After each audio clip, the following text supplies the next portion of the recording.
Kita mulai saja untuk pembahasan materi kali ini. Yang pertama adalah pengertian sumber-sumber dana bank. Sumber dana bank yaitu usaha bank dalam menghimpun dana untuk membiayai kegiatan operasionalnya. Hal ini sesuai dengan fungsinya bahwa bank adalah lembaga keuangan di mana kegiatan sehari-harinya adalah dalam bidang jual beli. Tentu saja, sebelum menjual uang atau memberikan pinjaman, bank harus terlebih dahulu membeli uang atau menghimpun dana. Sehingga dari selisih bunga tersebutlah bank akan mendapatkan keuntungannya. Adapun sumber dana bank terdiri dari 3. Yang pertama, dana yang bersumber dari bank itu sendiri. Yang kedua, dana yang berasal dari masyarakat. Dan yang ketiga, dana yang bersumber dari lembaga lainnya. Kita akan coba bahas satu persatu. Yang pertama adalah dana yang bersumber dari bank itu sendiri. Nah, sumber dana ini merupakan sumber dana dari modal bank sendiri. Nah, modal sendiri maksudnya di sini adalah modal setoran dari para pemegang sahamnya. Nah, secara garis besar dapat disimpulkan bahwa dana sendiri itu terdiri dari yang pertama setoran modal dari pemegang saham. Jadi di awal para pemegang saham atau investor akan menyetorkan dananya untuk modal kegiatan operasional perbankan. Lalu yang kedua dari cadangan-cadangan bank. Cadangan-cadangan bank maksudnya adalah cadangan-cadangan laba pada tahun lalu yang tidak dibagikan kepada para pemegang sahamnya. Lalu yang ketiga, laba ditahan atau laba bank yang belum dibagi.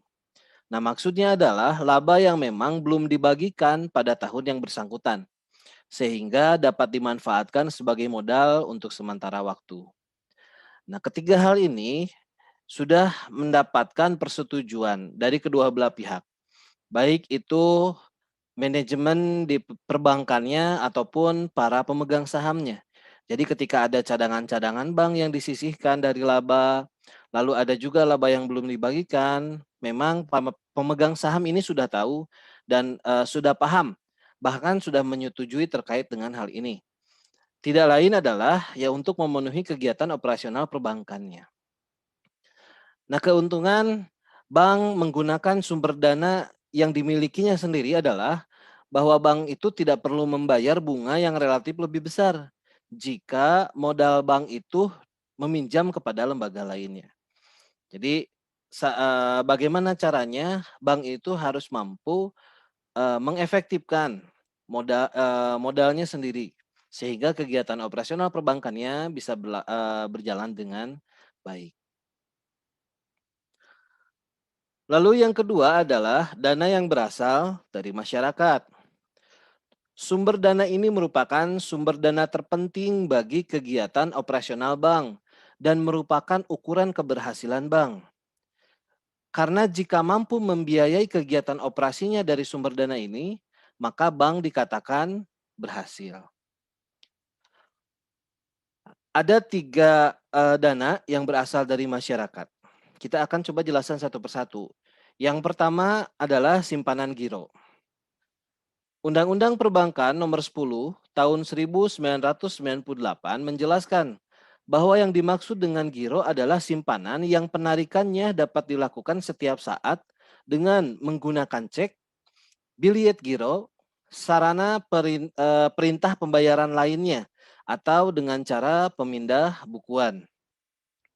Pengertian dapat ditarik setiap saat di sini maksudnya adalah bahwa uang yang disimpan di rekening giro dapat ditarik berkali-kali dalam waktu sehari. Dengan catatan bahwa dana yang tersedia itu masih cukup. Kemudian harus memenuhi persyaratan lain yang ditetapkan oleh bank yang bersangkutan. Sedangkan penarikan di sini adalah diambilnya uang dari rekening giro yang menyebabkan rekening giro tersebut berkurang, baik secara tunai maupun non-tunai. Penarikan secara tunai bisa dilakukan dengan menggunakan cek, sementara penarikan secara non-tunai bisa dilakukan dengan menggunakan biliet giro. Nah, jenis-jenis sarana penarikan untuk menarik dana yang tertanam di rekening giro adalah yang pertama dengan cek, yang kedua dengan biljet giro, dan yang ketiga dengan alat pembayaran lainnya. Yang pertama, cek merupakan surat perintah tanpa syarat dari nasabah kepada bank yang memelihara rekening giro nasabah tersebut untuk membayar sejumlah uang kepada pihak yang disebutkan di dalamnya atau kepada pemegang cek tersebut. Lalu yang kedua, biljet giro. Biljet giro merupakan surat perintah dari nasabah kepada bank yang memelihara rekening giro nasabah tersebut untuk memindah bukukan sejumlah uang dari rekening yang bersangkutan kepada pihak penerima yang disebutkan namanya, baik itu pada bank yang sama ataupun pada bank yang lainnya.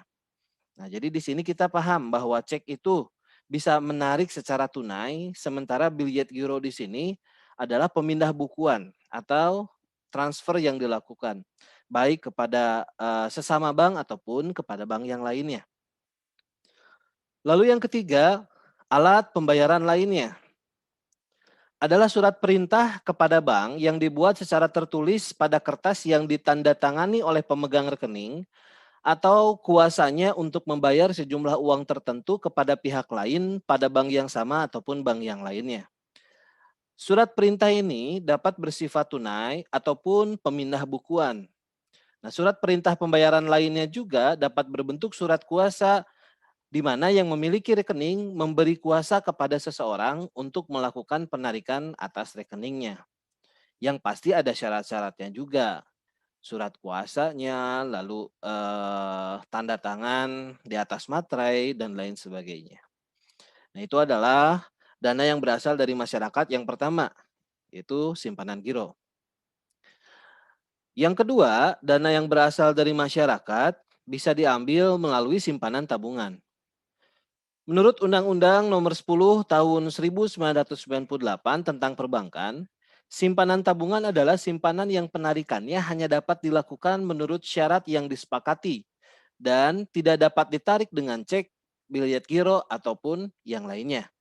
Nah, bedanya dengan simpanan giro tadi, kalau simpanan giro bisa diambilnya dengan menggunakan cek, biljet giro, ataupun alat pembayaran lainnya seperti surat kuasa. Sementara simpanan tabungan ini tidak menggunakan penarikan dengan cara-cara yang tadi disampaikan pada simpanan giro. Adapun alat penarikan untuk simpanan tabungan ini bisa dilakukan dengan yang pertama buku tabungan, lalu yang kedua dengan slip penarikan, yang ketiga dengan kwitansi, dan yang keempat dengan kartu yang terbuat dari plastik. Buku tabungan yaitu buku yang dipegang oleh nasabah, di mana berisi catatan saldo tabungan, penarikan, penyetoran, dan pembebanan-pembebanan yang mungkin saja terjadi. Buku ini digunakan pada saat penarikan, sehingga langsung dapat mengurangi saldo yang ada di buku tabungan tersebut. Lalu yang kedua adalah selip penarikan. Merupakan formulir penarikan di mana nasabah cukup menulis nama, nomor rekening, jumlah uang, serta tanda tangan nasabah untuk menarik sejumlah uang. Nah, selip penarikan ini juga biasanya digunakan bersamaan dengan buku tabungan. Lalu yang ketiga adalah kwitansi. Merupakan bukti penarikan yang dikeluarkan oleh bank yang fungsinya sama dengan selip penarikan, di mana tertulis nama penarik, nomor penarik, jumlah uang, dan tanda tangan penarik. Alat ini juga digunakan bisa bersama-sama dengan buku tabungan. Nah, kwitansi ini biasanya bentuk slip penarikan yang dikeluarkan oleh bank. Biasanya lebih simpel dibandingkan dengan slip penarikan.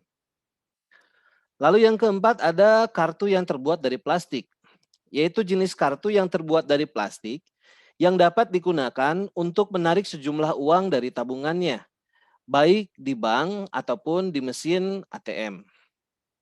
Nah, jadi perbedaannya dengan simpanan giro adalah bagaimana cara penarikannya.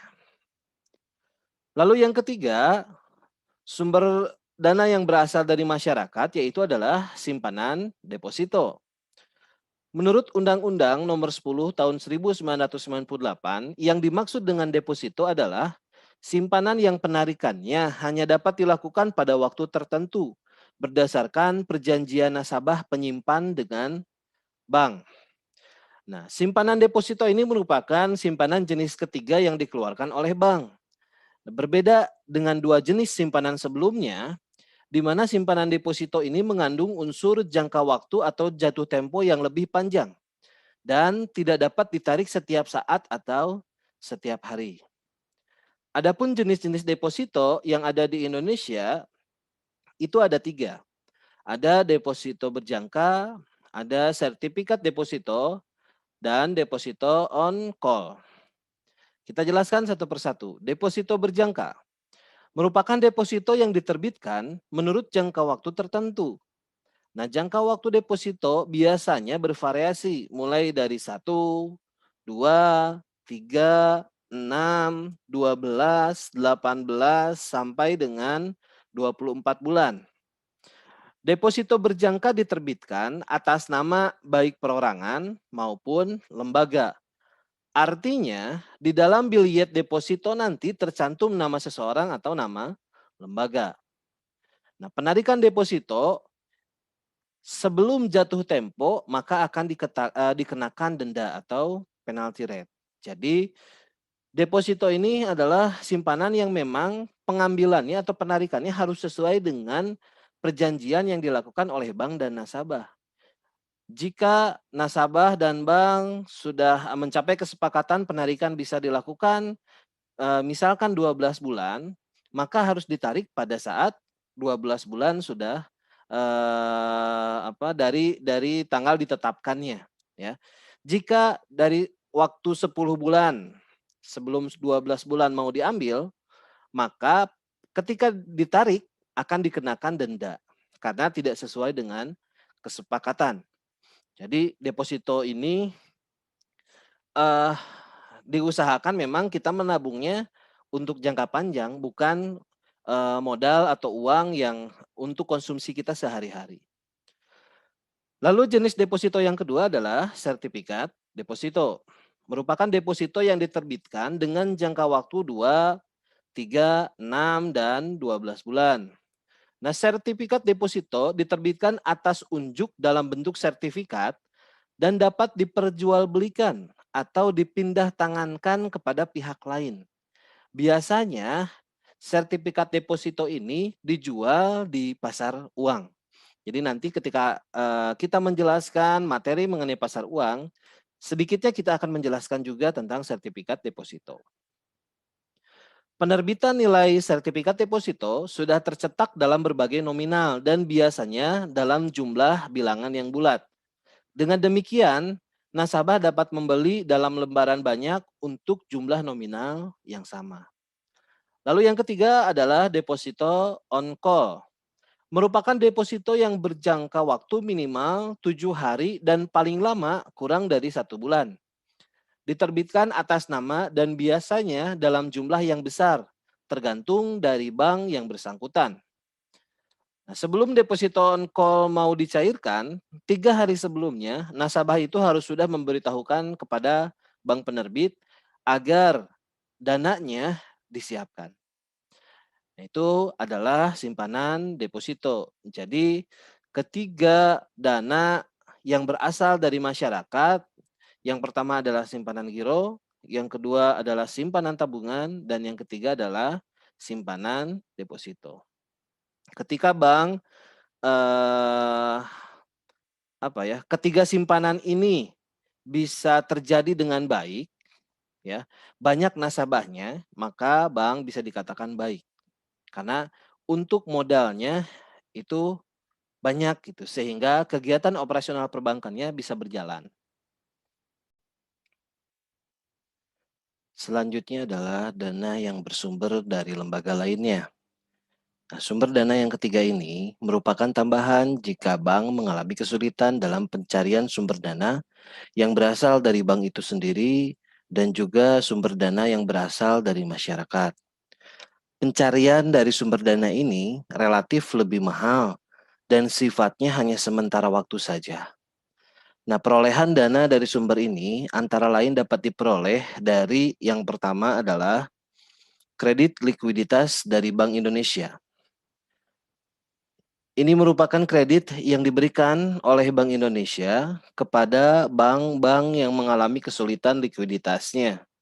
Nah, kredit likuiditas ini juga biasanya Bank Indonesia memberikannya kepada pembiayaan sektor-sektor tertentu atau lembaga-lembaga yang lainnya juga.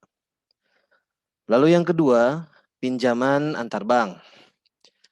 Nah, biasanya pinjaman ini diberikan kepada bank yang mengalami kalah clearing di dalam lembaga clearing. Clearing maksudnya adalah sarana yang digunakan oleh bank untuk menjalankan fungsinya, yaitu untuk memudahkan penyelesaian transaksi antar bank. Bank dapat saling memperhitungkan hutang piutang yang terjadi akibat transaksi bisnis yang dilakukan masing-masing nasabahnya. Nah, transaksi antara nasabah bank menggunakan alat pembayaran antara lain seperti yang saya sudah sampaikan, yaitu berupa cek, biljet giro, ataupun surat dagang lainnya yang lazim diterima oleh perbankan atau atas dasar persetujuan dari kedua bank tersebut. Pinjaman ini biasanya bersifat jangka pendek dengan bunga yang relatif sangat tinggi. Lalu yang ketiga, pinjaman dari bank yang ada di luar negeri. Nah, merupakan pinjaman yang diperoleh oleh perbankan dari pihak luar negeri, oleh perusahaan ataupun perbankan yang ada di luar negeri. Lalu yang keempat, surat berharga pasar uang atau SBPU. Dalam hal ini, pihak perbankan menerbitkan SBPU kemudian diperjualbelikan kepada pihak yang berminat, baik perusahaan keuangan maupun non-keuangan. Nah, biasanya SBPU ini pun bisa kita temui di pasar uang.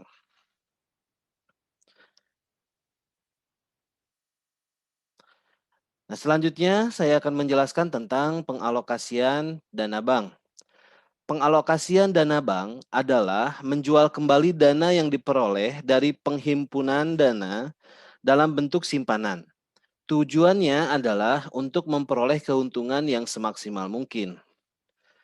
Pengalokasian dana ini dapat diwujudkan dalam bentuk pinjaman atau lebih dikenal dengan istilah kredit. Pengalokasian dana dapat pula dilakukan dengan membelikan berbagai aset yang dianggap menguntungkan oleh pihak bank. Arti lain dari alokasi dana bank di sini adalah menjual kembali dana yang diperoleh dari penghimpunan dana yang sudah dilakukan dalam bentuk simpanan dari para nasabah. Nah, dana ini juga atau penjualan dana ini juga tidak lain adalah untuk memperoleh keuntungan seoptimal mungkin dilakukan oleh bank itu sendiri untuk membiayai kegiatan operasional perbankannya. Nah, lalu saya akan menjelaskan juga tentang pengertian dari kredit dan pembiayaan.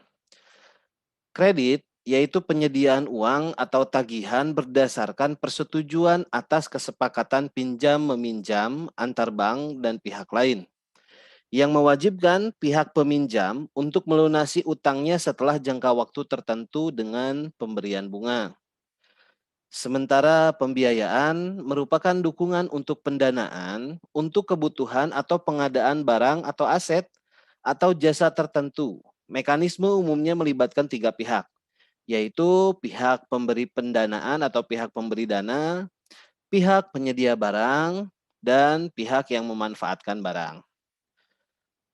Menurut Undang-Undang Perbankan Nomor 10 Tahun 1998, kredit adalah penyediaan uang atau tagihan yang dapat dipersamakan dengan itu berdasarkan persetujuan atau kesepakatan pinjam-meminjam antar bank dengan pihak lain yang mewajibkan pihak peminjam melunasi utangnya setelah jangka waktu tertentu dengan pemberian bunga.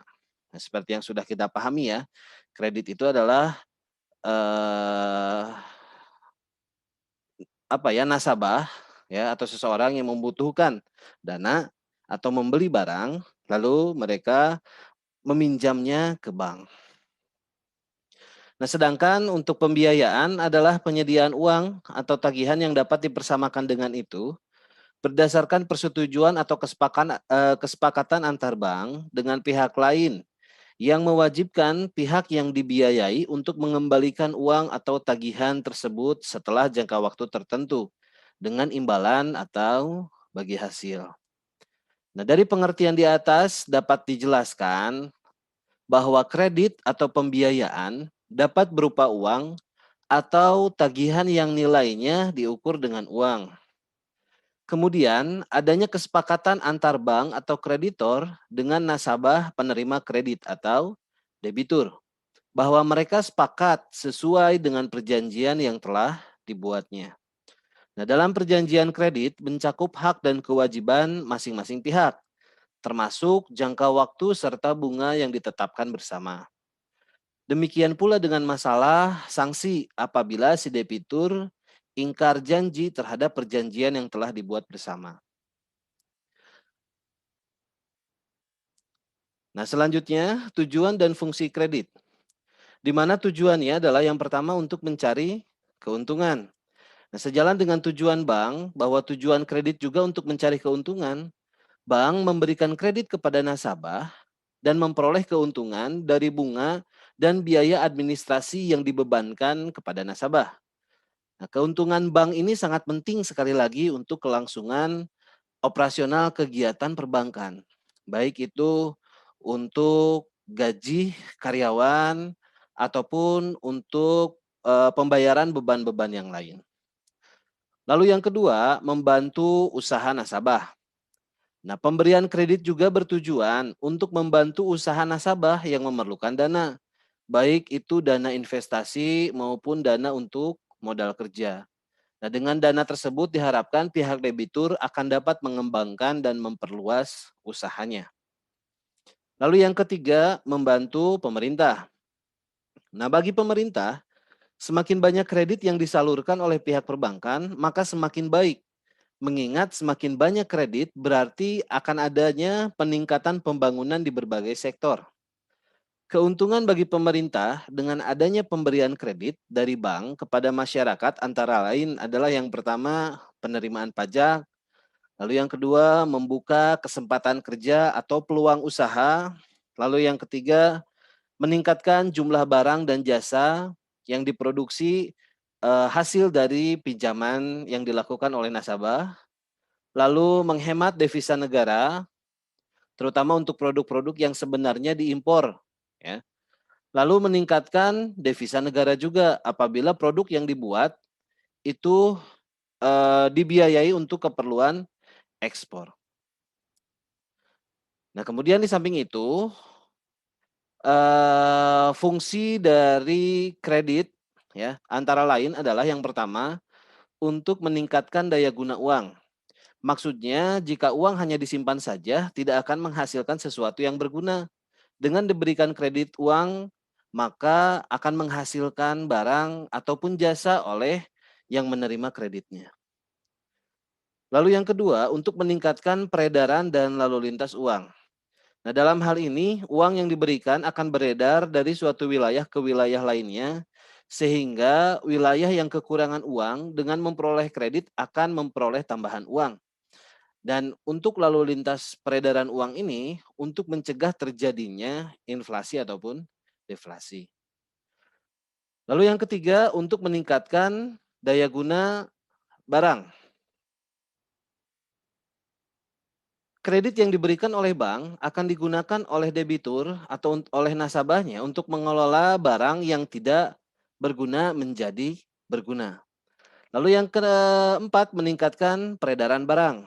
Kredit dapat pula menambah atau memperlancar arus barang dari suatu wilayah ke wilayah lainnya, sehingga jumlah barang yang beredar di suatu wilayah akan semakin bertambah. Lalu yang kelima, sebagai alat stabilitas ekonomi. Karena dengan adanya kredit yang diberikan, maka akan menambah pula jumlah barang yang diperlukan oleh masyarakat. Lalu yang keenam, untuk meningkatkan gairah berwirausaha. Maksudnya di sini adalah bagi si penerima kredit, tentunya mereka akan meningkatkan kegairahan mereka dalam melakukan berwirausaha. Apalagi bagi nasabah yang modalnya itu pas-pasan. Dengan bantuan dari bank ini, maka akan memunculkan gairah kembali untuk melakukan usahanya. Dan yang terakhir, untuk meningkatkan pemerataan pendapatan. Nah, jika sebuah kredit diberikan untuk membangun pabrik, maka tentu akan membutuhkan tenaga kerja, sehingga diharapkan dapat mengurangi pengangguran yang terjadi. Itulah tujuan dan fungsi dari adanya kredit. Nah, lalu jenis-jenis kredit, ya. Jenis-jenis kredit itu dibagi ke dalam 5. Dilihat dari seginya, yaitu dari segi kegunaannya, segi tujuan kredit, segi jangka waktu, lalu segi jaminan, dan segi sektor usaha. Di mana untuk segi kegunaannya terdapat 2 hal, yaitu kredit investasi dan kredit modal kerja. Lalu untuk segi tujuan kredit itu ada kredit produktif, ada kredit konsumtif, dan ada kredit perdagangan. Lalu dilihat dari segi jangka waktunya, itu kredit jangka pendek, ada kredit jangka menengah, dan ada kredit jangka panjang. Dan untuk dilihat dari segi jaminannya, ada kredit dengan jaminan dan juga ada kredit tanpa jaminan. Lalu dilihat dari segi sektor usahanya, terdiri dari beberapa, yaitu kredit pertanian, kredit peternakan, kredit industri, kredit pertambangan, kredit pendidikan, kredit profesi, dan kredit perumahan. Nah, lalu ketika berbicara tentang jaminan kredit, maka dalam melakukan kredit ada jaminan yang harus diberikan oleh orang yang akan mengajukan kreditnya atau pinjamannya kepada bank. Adapun jaminan-jaminan kreditnya itu antara lain adalah bisa dengan rumah ataupun properti berupa sertifikatnya, lalu kendaraan bermotor itu pun berupa BPKB-nya, bisa dengan produk investasi, surat keterangan bahwa dia sedang berwirausaha. Lalu yang keempat dengan surat keterangan pengangkatan pegawai, terutama untuk PNS biasanya melalui SKPNS. Lalu mesin pabrik yang memang bisa menjadi jaminan untuk kredit. Dan yang terakhir adalah dengan emas. Nah, terdapat prinsip-prinsip pemberian kredit. Nah, sebelum kredit diberikan, biasanya bank harus merasa yakin bahwa kredit yang akan diberikan itu benar-benar akan kembali. Keyakinan tersebut diperoleh dari hasil penilaian kredit sebelum kredit tersebut disalurkan. Nah, penilaian kredit oleh bank dapat dilakukan dengan berbagai cara untuk mendapatkan keyakinan tentang nasabahnya, seperti melalui prosedur penilaian yang benar. Nah, dalam melakukan penilaian, kriteria-kriteria serta aspek penilaiannya tetap sama. Begitu pula dengan ukuran-ukuran yang ditetapkan sudah menjadi standar penilaian setiap bank. Nah, biasanya kriteria penilaian yang harus dilakukan dengan analisis 5C ataupun dengan analisis 7P. Kita bahas yang analisis 5C terlebih dahulu. Yang pertama adalah karakter. Kriteria yang pertama adalah karakter, yaitu melihat bagaimana karakter dan latar belakang calon peminjam atau nasabah yang mengajukan kreditnya. Kriteria karakter ini akan dilihat dari wawancara yang dilakukan oleh pihak bank, biasanya bagian customer service atau CS. Nah, dari karakter ini akan dapat dilihat juga bagaimana reputasi calon peminjam tersebut. Apakah pernah memiliki catatan tindakan kriminal atau kebiasaan buruk dalam keuangan seperti tidak melunasi pinjamannya. Lalu yang kedua, akan dilakukan analisis capacity, di mana capacity atau kerap disebut juga dengan capability, yaitu bagaimana kemampuan calon peminjam dalam membayar kreditnya. Nah, kriteria ini dilihat dari bagaimanakah nasabah menjalankan usahanya atau seberapa besar penghasilan yang diterima nasabah tiap bulannya. Jika pihak bank menilai bahwa nasabah tersebut tidak memiliki kemampuan cukup untuk membayar kredit, maka besar kemungkinan ajuan kreditnya akan ditolak. Nah, biasanya untuk kredit dilihat jika pegawai yang mendapatkan gaji pokok biasanya 40% dari gaji pokok. Jika gajinya 40% untuk cicilannya bisa terpenuhi, maka biasanya akan di-ACC. Tapi kalau misalkan gajinya 3 juta, lalu cicilannya 3 juta, maka itu otomatis tidak akan di-ACC karena harus 40% untuk cicilan itu. Lalu yang ketiga adalah kapital.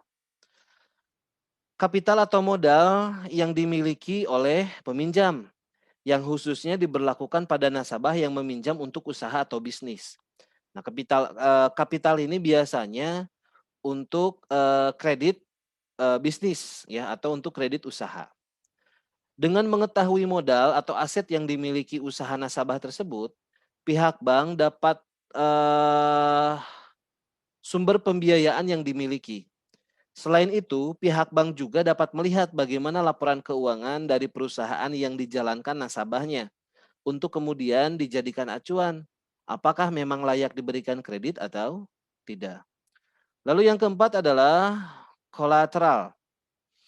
Nah, kriteria ini kolateral atau jaminan yang diberikan pada calon peminjam saat mengajukan kredit kepada bank. Sesuai dengan namanya, jaminan ini akan menjadi penjamin atau pelindung bagi pihak bank jika nantinya nasabah tidak dapat membayar pinjaman yang diambil.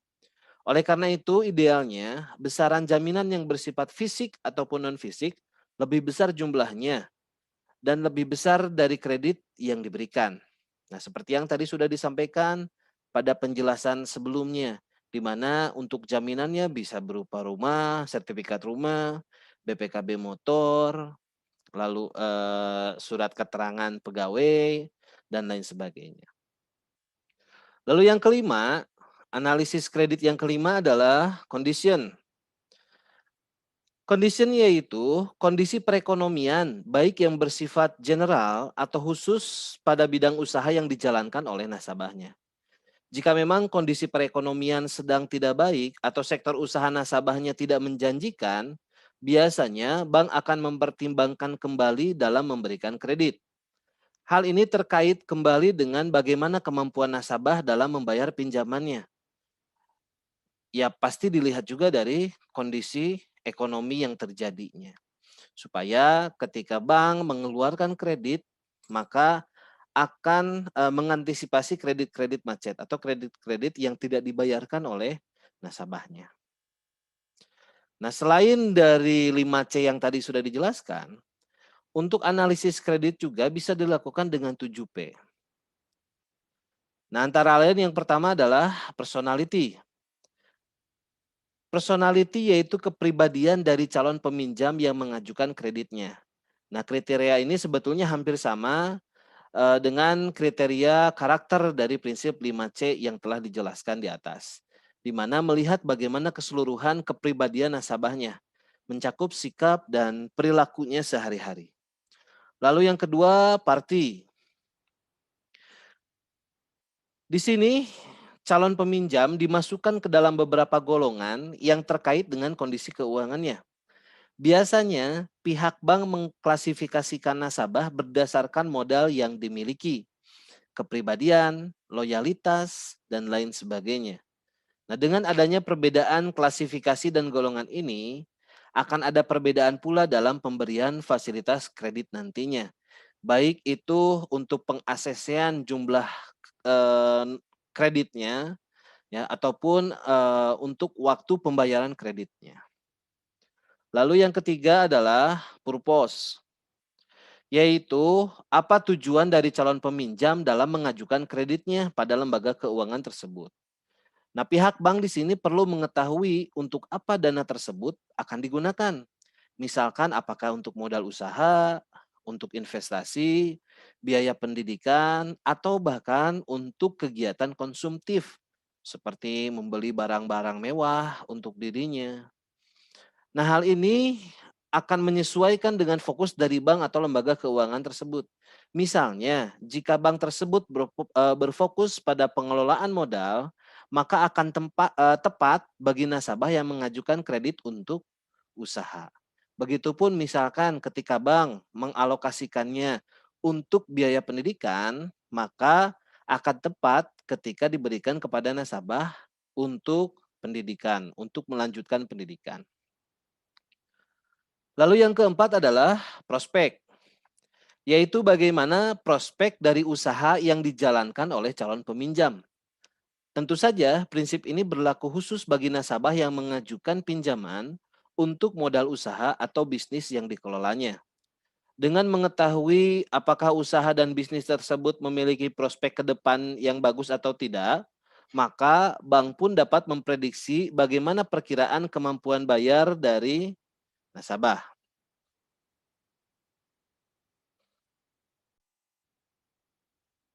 Lalu yang kelima adalah payment. Nah, masih berkaitan dengan kriteria sebelumnya.